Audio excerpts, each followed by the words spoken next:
Bismillahirrahmanirrahim. Dear students, Assalamu alaikum. I am Ahmed Rauf Khan and welcome you in my YouTube channel. उम्मीद करता हूँ आप सब खैरियत से होंगे। आज हम करने जा रहे हैं क्लास 9 साइंस ग्रुप वालों की एक्सरसाइज 2.5।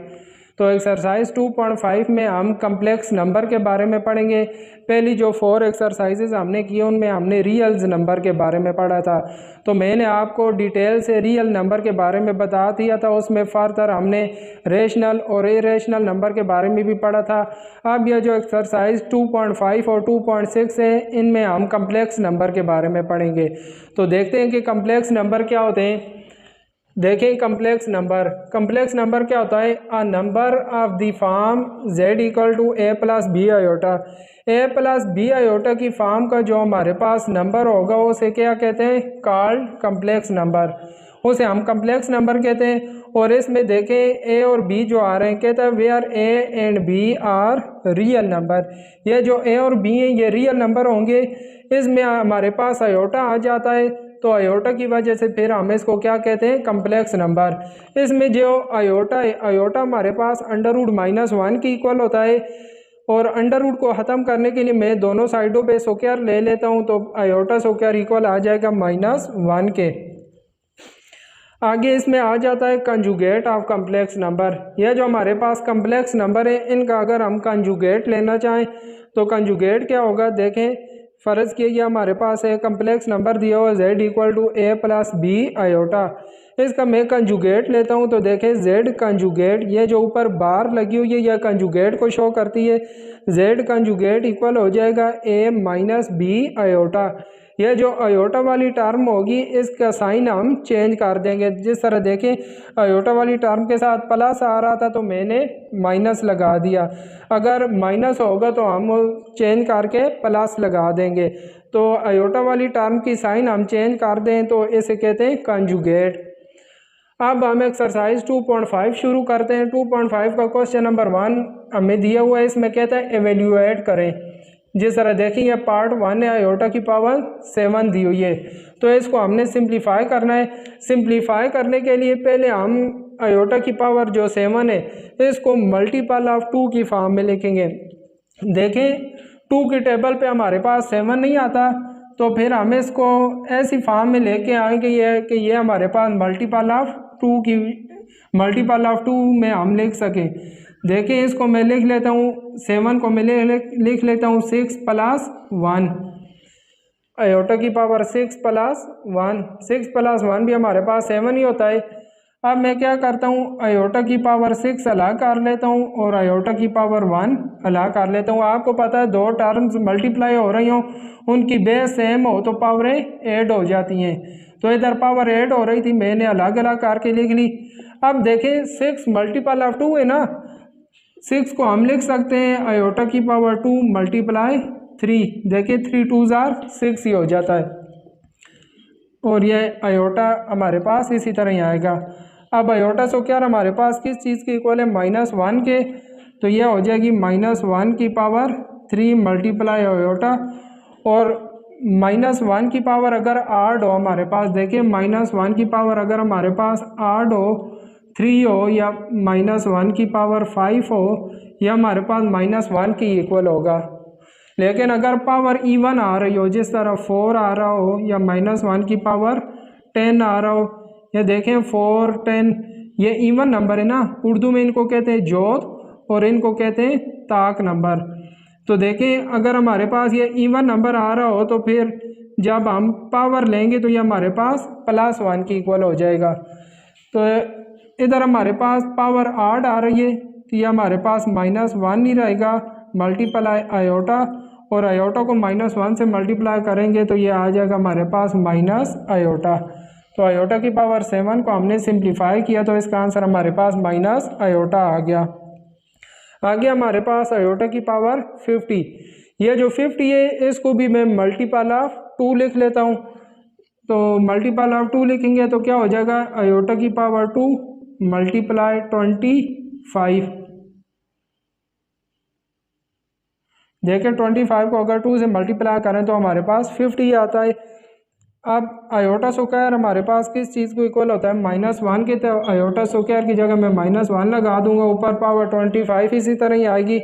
अब देखें 25 भी हमारे पास आड नंबर है, तो मैंने बताया कि अगर पावर आड आ रही हो तो ये माइनस चेंज नहीं होगी, अगर पावर आड आ रही हो तो ये -1 ही रहेगा।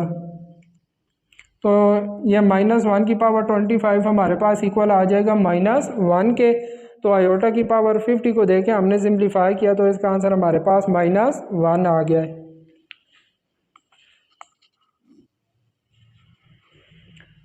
आगे देखें क्वेश्चन नंबर 1 का पार्ट 3 है। पार्ट 3 में देखें आयोटा की पावर 12 दी हुई है। 12 को मैं मल्टीपल ऑफ 2 लिखता हूँ तो क्या हो जाएगा, ये हो जाएगा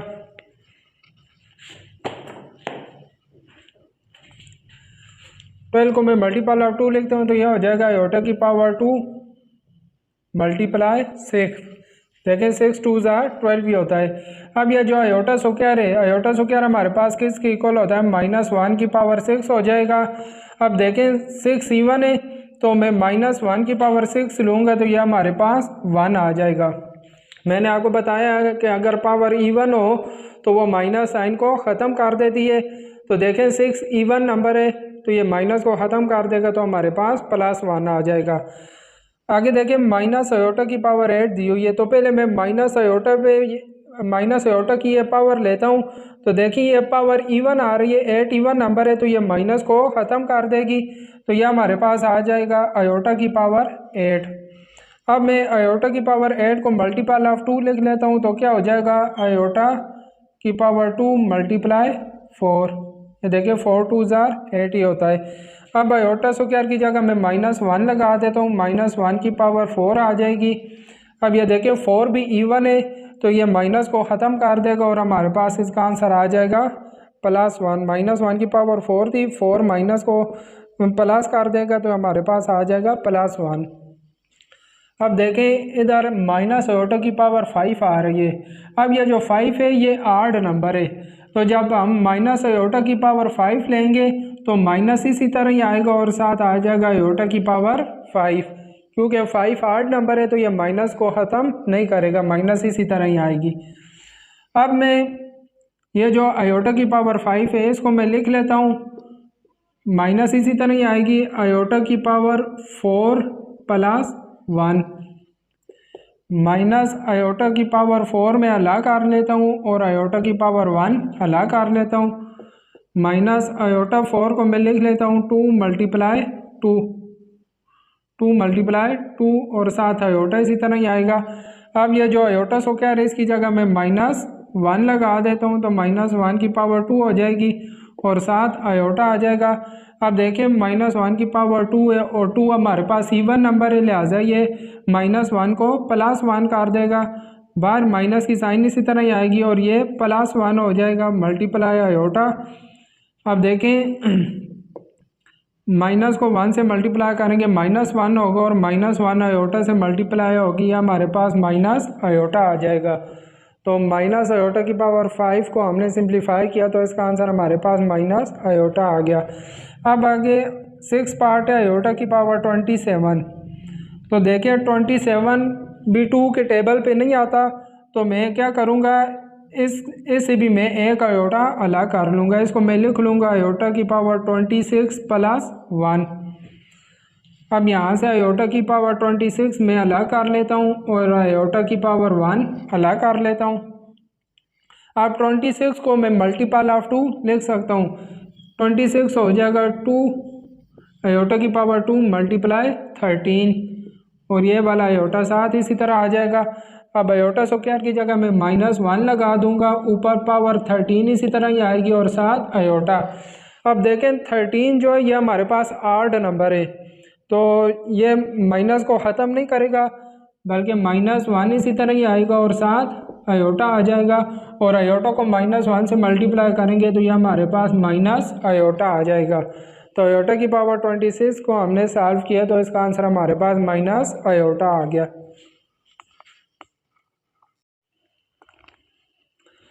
अब हम क्वेश्चन नंबर 2 करने जा रहे हैं। क्वेश्चन नंबर 2 में कहता है right the conjugate of following numbers. ये जो हमें कम्प्लेक्स नंबर दिए हुए हैं इनका हमने क्या फाइंड करना है, कंजुगेट।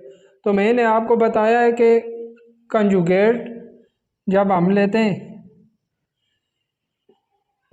2 + 3 आयोटा का कंजुगेट, ये मैंने आपको बताया था कि ये जो बार है ये किसको शो करती है, कंजुगेट को। तो ये लेफ़्ट साइड पे z कंजुगेट इसी तरह रखेंगे और इसका जब 2 + 3 आयोटा का कंजुगेट लेंगे तो क्या होगा, 2 - 3 आयोटा। कंजुगेट के लिए मैंने आपको बताया था कि हम क्या करेंगे, ये जो आयोटा वाली टर्म है इसकी साइन चेंज कर देंगे। ये देखें प्लस की थी तो इसका साइन हम चेंज करेंगे तो माइनस की हो जाएगी। आगे ये दूसरा पार्ट है, इसका मैं कंजुगेट लेता हूँ तो z कंजुगेट हो जाएगा 3 - 5 आयोटा का कंजुगेट। ये z कंजुगेट इसी तरह ही आएगा और जब इस पे कंजुगेट अप्लाई करेंगे तो क्या हो जाएगा, 3 + 5 आयोटा हो जाएगा। तो ये हमारे पास इसका आंसर आ गया है। अब देखें यहाँ भी z कंजुगेट इक्वल हो जाएगा माइनस आयोटा का कंजुगेट। तो z कंजुगेट इक्वल हो जाएगा, आयोटा की साथ वाली हम साइन चेंज कर देंगे, माइनस आयोटा है तो ये क्या हो जाएगा, प्लस आयोटा हो जाएगा। इधर भी देखें z कंजुगेट इक्वल हो जाएगा -3 + 4 आयोटा का कंजुगेट। तो z कंजुगेट इक्वल हो जाएगा -3 इसी तरह ही आएगा और ये जो आयोटा वाली टर्म है इसकी साइन हम चेंज कर देंगे तो +4 आयोटा है, ये क्या हो जाएगा, -4 आयोटा। तो ये इसका कंजुगेट आ गया है। इसी तरह इसका भी कंजुगेट ले लेते हैं, -4 और माइनस आयोटा का ये मैंने कंजुगेट ले लिया। तो z कंजुगेट इक्वल हो जाएगा, जब इसका कंजुगेट लेंगे -4 इसी तरह ही आएगा और आयोटा के साथ वाली साइन चेंज हो जाएगी। यहाँ भी z कंजुगेट इक्वल हो जाएगा आयोटा -3 का कंजुगेट। अब यहाँ देखें ये आयोटा वाली टर्म पहले लिखी हुई है तो हमने आयोटा के साथ वाली साइन चेंज करनी है, ये जो रियल टर्म है इसकी साइन चेंज नहीं करनी। z कंजुगेट इक्वल हो जाएगा, आयोटा के साथ वाली साइन चेंज करेंगे तो ये आ जाएगा माइनस आयोटा और -3 इसी तरह ही आएगा। तो z कंजुगेट इक्वल आ जाएगा माइनस आयोटा -3। तो ये देखें हमने जो जो कम्प्लेक्स नंबर दिए हुए थे उनका हमने कंजुगेट फाइंड कर लिया है। अब देखें हमारे पास क्वेश्चन नंबर 3 है। क्वेश्चन नंबर 3 में कहता है right the real and imaginary part of following. ये जो हमें कम्प्लेक्स नंबर दिए हुए हैं इनका हमने रियल एंड इमेजिनरी पार्ट बताना है। तो देखें ये जो हमें कम्प्लेक्स नंबर दिया हुआ है, पहले मैं क्या करता हूँ इसको z की इक्वल रख लेता हूँ। z इक्वल हो जाएगा हमारे पास 1 + आयोटा। अब देखिए इस कम्प्लेक्स नंबर में ये जो पार्ट आ रहा है इसको रियल पार्ट कहते हैं और ये जो आयोटा वाला पार्ट है इसको इमेजिनरी पार्ट कहते हैं। आयोटा के साथ इधर जो हमारे पास इसका आयोटा का साथ इधर जो रियल नंबर आ रहे हैं उसको इमेजिनरी कहेंगे और जिसके साथ आयोटा नहीं है उसको रियल कहेंगे। तो देखिए रियल पार्ट ऑफ z हमारे पास क्या हो जाएगा, 1 हो जाएगा और इमेजिनरी पार्ट ऑफ z हमारे पास क्या आ जाएगा, आयोटा के साथ इधर 1 आ रहा है तो इमेजिनरी पार्ट ऑफ z क्या हो जाएगा, 1। इसी तरह देखें इसको भी हम z की इक्वल रख लेंगे। z इक्वल हो जाएगा -1 + 2 आयोटा।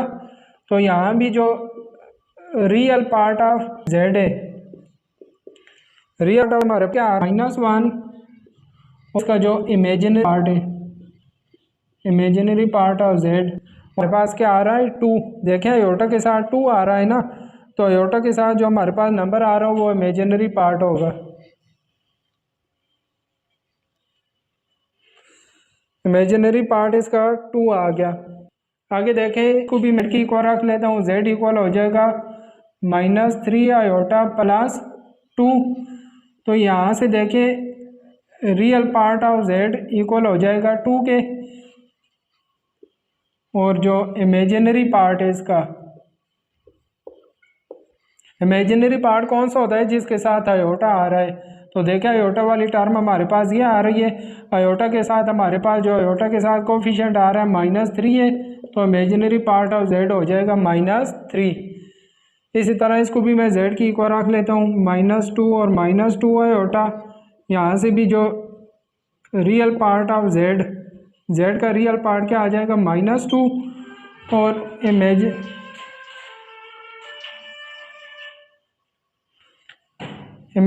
पार्ट ऑफ z भी हमारे पास क्या आ जाएगा, -2 ही आ जाएगा। अब इसको भी मैं z की इक्वल रख लेता हूँ, -3 आयोटा। -3 आयोटा को मैं लिख सकता हूँ 0 -3 आयोटा। तो देखें यहाँ से रियल पार्ट इसका क्या आ जाएगा, real part of z equal to 0 और इमेजिनरी पार्ट ऑफ z हमारे पास क्या आ जाएगा, -3 आ जाएगा। ये देखें रियल पार्ट इसका 0 है और जो इमेजिनरी पार्ट है आयोटा के साथ -3 आ रहा है, तो इमेजिनरी पार्ट इसका -3 आ जाएगा। अब इसको भी मैं z रख लेता हूँ, z इक्वल हो जाएगा 2 + 0 आयोटा। तो इसका रियल पार्ट क्या आ जाएगा, रियल पार्ट ऑफ z 2 आ जाएगा और इसका इमेजिनरी पार्ट जो है वो हमारे पास क्या आ जाएगा, 0 आ जाएगा। तो ये देखें तमाम कम्प्लेक्स नंबर के हमने रियल और इमेजिनरी पार्ट अलग अलग कर लिए। जो आयोटा के बगैर होता है उसको हम रियल पार्ट कहते हैं और आयोटा के साथ जो नंबर आ रहा होता है उसको हम इमेजिनरी पार्ट कहते हैं।